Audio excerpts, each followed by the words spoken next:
Isan-taona kalazaina isaky ny fafito amby folon'ny volana May ny andro maneran-tany amin'ny fankalana ny eo amin'ny fiarahan'ny olona mitovy fananana na ny lahy samy lahy na ihany koa zany ny vavy samy vavy. Tamin'ity indray mitoraka ity sambany Madagasikara no nanamarika izany.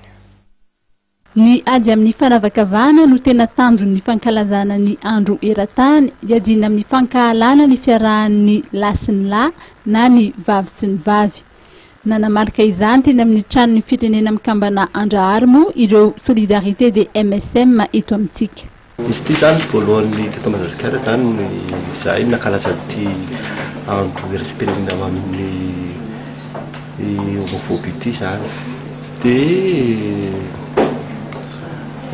izy ity tantara raha tena tantara ila lava be satria zao koa nanomboka ny fiarahan'ny lahy sy ny lahy, fiarahan'ny vavy sy ny vavy fa efa nanomboka tamin'ny andron'ny Empereur Romain na mbola miexiste izy hatramin'izao zany. Satria maro manko ny zavatra mianjady amin'ny MSM satria mbola ao nisy fanikiliana sy ny fanavakavahana indrindra fa ny VIH sida zany izay mahatonga anay niforona zany amin'ny anaran'izy solidarité des MSM réseau zany izy io réseau na association na MSM réseau zany amin'ny 18 réseau zany misy ireo association MSM ireo membre liste zany dia misy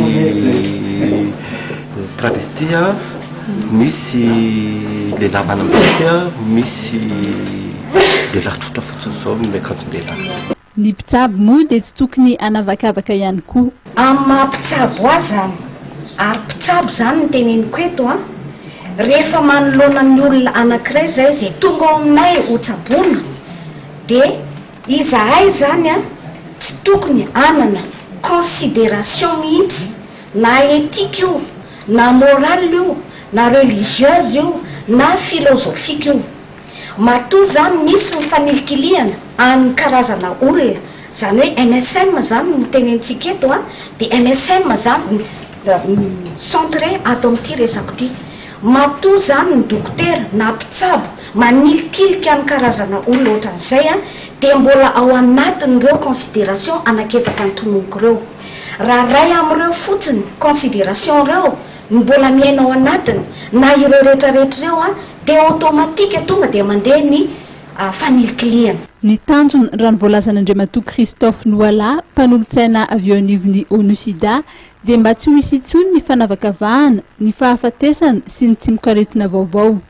Tsy natao ampirisika ny fitiavan'ny lahy sy ny lahy na ny fitiavan'ny vavy sy ny vavy akory ny hetsika natao androany raha ny voalazana, fa natao mba tsy hisy intsony ny fanavakavahana sy ny fanilikiliana ireo MSM izay mitaky ny ananjo hitovy amin'ny rehetra.